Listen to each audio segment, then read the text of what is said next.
நம்முடைய ஆண்டவரும் இரட்சகரும் கர்த்தருமாகிய இயேசு கிறிஸ்துவின் நாமத்தினாலே இந்த காலை வேளையில உங்களுக்கு வாழ்த்துதலையும் வணக்கத்தையும் ஸ்தோத்திரங்களையும் கூறிக்கொள்ளுகிறேன். உன் கண்களை ஏறெடுத்துப் பார். நாம் பரலோகத்தின் தேவனை நோக்கி நாம் அன்றாடம் நம் கண்களை ஏறெடுத்து ஜெபிக்க வேண்டியவர்களாய் இருக்கிறோம். நாம் அவ்விதமாய் ஜெபிக்க வேண்டும் என்று ஆண்டவர் நமக்கு கற்றுக் கொடுத்திருக்கிறார். எவைகள் குறித்து நாம் ஆண்டவரிடத்துல பிரார்த்திக்க வேண்டும் என்பதை குறித்தும் ஆண்டவர் என்ன நோக்கத்திற்காக நாம் ஜெபிக்க வேண்டும் என்றும் ஆண்டவர் நமக்கு கற்றுக் கொடுத்திருக்கிறார். இந்த நாளிலும் கூட நாம் பரமண்டல ஜெபத்தில் உள்ள ஒரு பகுதியை நாம் தியானத்தில் கொள்ள இருக்கிறோம். பரலோக விருப்பம் பூமியில் நடைமுறைப்படுத்தப்பட வேண்டும். பூமியில் இருக்கிற நடைமுறைகள் எல்லாம் மாற்றப்பட வேண்டும் என்று அன்றாடம் நாம் தேவனை நோக்கி பரலோகத்தில் இருக்கிற பரலோக ராஜாவை நோக்கி ஜெபிக்க வேண்டியவர்களாய் இருக்கிறோம். இயேசு கிறிஸ்து பரமண்டல ஜெபத்திலே மத்தேயு 6ஆம் அதிகாரம் 10ஆம் வசனத்திலே இப்படி ஜெபிக்கும்படியாக சொல்லிக் கொடுக்கிறார். பரமண்டலங்களில் இருக்கிற எங்கள் பிதாவே, உம்முடைய சித்தம் பரமண்டலத்திலே செய்யப்படுகிறது போல பூமியிலேயும் செய்யப்படுவதாக என்று சொல்லி ஜெபிக்க வேண்டும். தேவன் பூமியை உண்டாக்கியதன் நோக்கம் பரலோகத்தில் கலகம் விளைவித்து அந்தகாரத்துக்குள் தள்ளப்பட்ட சாத்தானை அழிக்கும்படியான மனித குலத்தை உருவாக்க வேண்டும் என்பதுவே ஆகும்.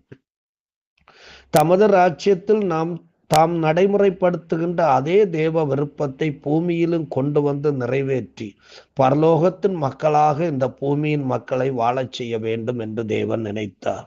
ஆனால் பாவம் எல்லாவற்றையும் கெடுத்து விட்டது. இஸ்ராயேல் மூலமாக இஸ்ராயேலிலும் சபையின் மூலமாக புறஜாதிகள் நாட்டிலேயும் தேவன் தமது சித்தம் செய்யும் மக்களை நிலைநிறுத்தி சாத்தானுக்கு முடிவுண்டாக்க, அவனுடைய ராஜ்யத்துக்கு முடிவுண்டாக்க வேண்டும் என்று தேவன் விரும்புகிறார். பரலோகத்தில் தேவன் என்ன சொல்லுகிறாரோ அதை அப்படியே பரலோகத்தில் இருக்கிறவர்கள் செய்து நிறைவேற்றுகிறார்கள். பூமிக்கும் பரலோகத்துக்கும் இஸ்ராயேல் மூலம் சபையின் மூலமாய் தொடர்பு இருப்பதனால் தேவ சித்தம் இங்கே செய்யப்பட வேண்டும் என்று தேவன் விரும்புகிறார். சபைகளில் போட்டிகள் இருக்கலாகாது. தேவ விருப்பம் அறிந்து செயல்படுத்தும் தலைவர்கள் எழும்ப வேண்டும். அதற்காகத்தான் சபைகளில் தேவன் 5 விதமான ஊழியங்களை தேவன் ஏற்படுத்தி வைத்திருக்கிறார். சபைகளில் கேள்வி எழுப்புவதற்கு இடமில்லை. குடும்பங்களிலும் தேவ சித்தம் அறிந்து செயல்படுத்தும் தாய் தந்தைகள் இருக்க வேண்டும். பரலோகம் விரும்பாதவைகளை செய்யலாகாது. பிள்ளைகள் பெற்றோருக்கு எப்பொழுதுமே எதிர்த்து நிற்கலாகாது. பூமியில் பரலோக சித்தம் நிறைவேற்ற தேவன் சில காரியங்களை செய்திருக்கிறார் என்பதை இந்த பைபிள்ல இருந்து சில வசனங்கள் மூலமாய் நாம் அறிகிறோம். 1 சாமுவேல் 2ஆம் அதிகாரம் 35ஆம் வசனத்தை நாம் வாசிக்கும் பொழுது,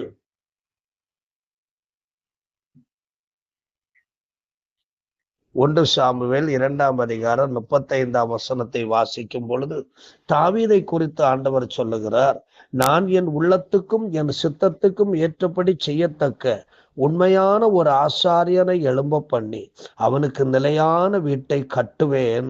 அவன் என்னால் அபிஷேகம் பண்ணப்பட்டவனுக்கு முன்பாக சகல நாளும் நடந்து கொள்வான் என்று ஆண்டவர் ஒரு முடிவு செய்கிறார். தாவீதை குறித்து தேவன் ஒரு சித்தம் வைத்திருந்தார். அதை இங்கே ஆண்டவர் வெளிப்படுத்துகிறார். தாவீது இதை பற்றி சொல்லும் பொழுது சொல்லுகிறார், சங்கீதம் 135:6-7 தாவீது சொல்லும் பொழுது சொல்லுகிறார்,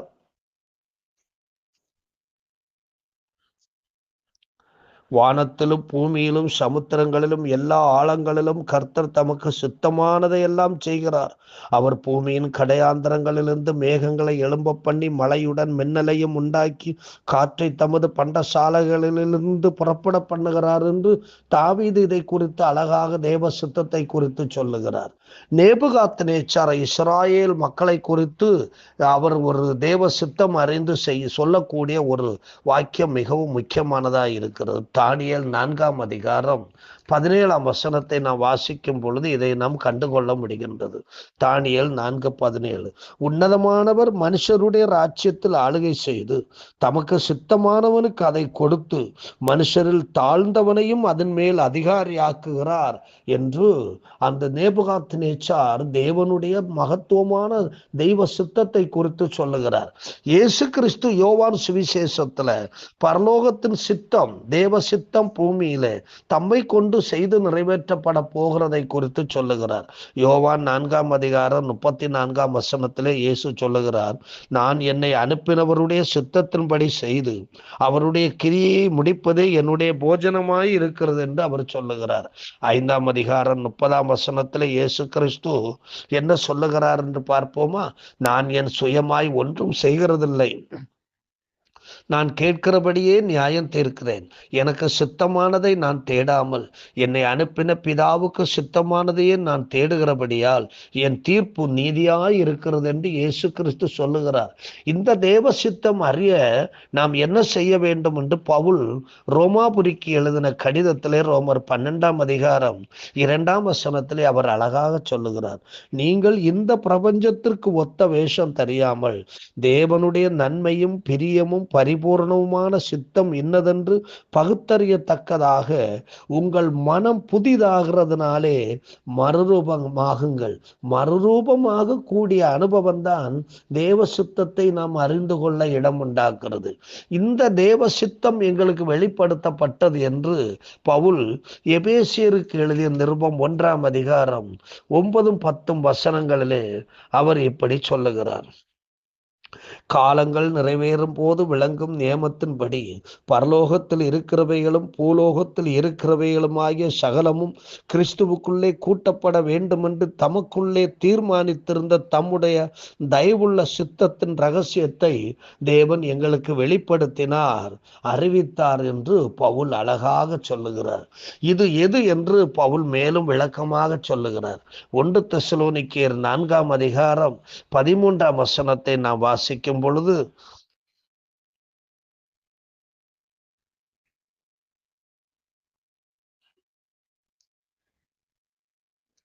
4:3 1 தெசலோனிக்கேயர் 4:3 நீங்கள் பரிசுத்தம் உள்ளவர்களாக வேண்டும் என்பதே தேவனுடைய சித்தமாய் இருக்கிறது. அந்தபடி நீங்கள் வேசி மார்க்கத்துக்கு விலகி இருந்து தேவனை அறியாத அஞ்ஞானிகளைப் போல மோக இச்சைக்கு உட்படாமல் உங்களில் அவனவன் தன் தன் சரீர பாண்டத்தை பரிசுத்தமாயும் கனமாயும் ஆண்டு கொள்ளும்படி அறிந்து இந்த விஷயத்தில் ஒருவனும் மீறாமலும் தன் சகோதரனை வஞ்சியாமலும் இருக்க வேண்டும் என்று பவுல் சொல்லுகிறார். அதே 1 தெசலோனிக்கேயர் 5:18 பவுல் சொல்லும் பொழுது, எல்லாவற்றிலேயும் ஸ்தோத்திரம் செய்யுங்கள், அப்படி செய்வதே கிறிஸ்து இயேசுவுக்குள் உங்களை குறித்து தேவனுடைய சித்தமாயிருக்கிறது என்று சொல்லுகிறார்.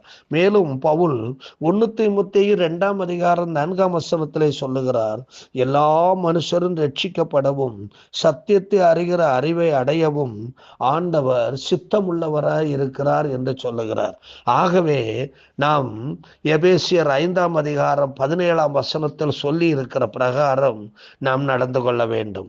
அங்கு என்ன சொல்லுகிறது என்றால், ஆகையால் நீங்கள் மதியற்றவர்களாயிராமல் கர்த்தருடைய சித்தம் இன்னதென்று உணர்ந்து கொள்ளுங்கள், புரிந்து கொள்ளுங்கள் என்று சொல்லுகிறார். ஏனெனில் அவரே உங்களில் இந்த தேவ சித்தத்தை அறிந்து கொள்ளக்கூடிய அந்த தேவ விருப்பத்தை உருவாக்குகிறவராய் இருக்கிறார் என்று பிலிப்பியர் 2:13 சொல்லுகிறார். ஏனெனில் தேவனே தம்முடைய தயவுள்ள சித்தத்தின்படி விருப்பத்தையும் செய்கையையும் உங்களில் உண்டாக்குகிறவராய் இருக்கிறார். விதம் தேவ சித்தப்படி செய்கிறவர்கள் இங்கு சந்தோஷமாக, மகிழ்ச்சியாக, சமாதானமாக நிலைத்து வாழ்வார்கள். 1 யோவான் 2:17 அவர் இப்படி சொல்லுகிறார், உலகமும் அதன் இச்சையும் ஒளிந்து போகும், தேவனுடைய சித்தத்தின்படி செய்கிறவன் எவனோ அவனே என்றென்றைக்கும் நிலைத்திருப்பான் என்று அழகாக சொல்லுகிறார். அன்பான தேவனுடைய பிள்ளைகளே, நாம் தேவ சித்தம் என்னதென்று அறிந்து பரலோகத்திலே தேவன் என்ன செய்கிறாரோ அவைகளை நம்முடைய சபைகளிலும் நம்முடைய குடும்பங்களிலும் நாம் பணி செய்கிற இடங்களிலும் செய்து நிறைவேற்ற பிரயாசப்படுவோம் என்றால் எப்பொழுதும் தேவன் நம்மோடு கூட இருப்பார். நம்முடைய போக்களும் வரத்தலும் நம்மோடு கூட இருப்பார். நம்முடைய எல்லா நிலைமைகளும் அவர் நம்மோடு கூட இருந்து நம்மை நடத்துவார். அன்பு நிறைந்த ஆண்டவரே, இந்த காலை வேளையில உம்மை நன்றியோடு ஸ்தோத்தரிக்கிறோம். பரலோகத்தில் உம்முடைய சித்தம் எப்படி நீங்க செய்து நிறைவேற்றுகிறீர்களோ அதை அப்படியே நாங்கள் செய்து நிறைவேற்றத்தக்கதாய் தேவரீர் எங்களுக்கு நீர் உதவி செய்யும்படியாய் செபிக்கிறோம். நீர் அப்படி செய்வதற்காய் ஸ்தோத்திரம். இயேசு கிறிஸ்துவின் மூலம் கேட்கிறோம் இரக்கம் நிறைந்த பரமபிதாவே. ஆமென். God bless you.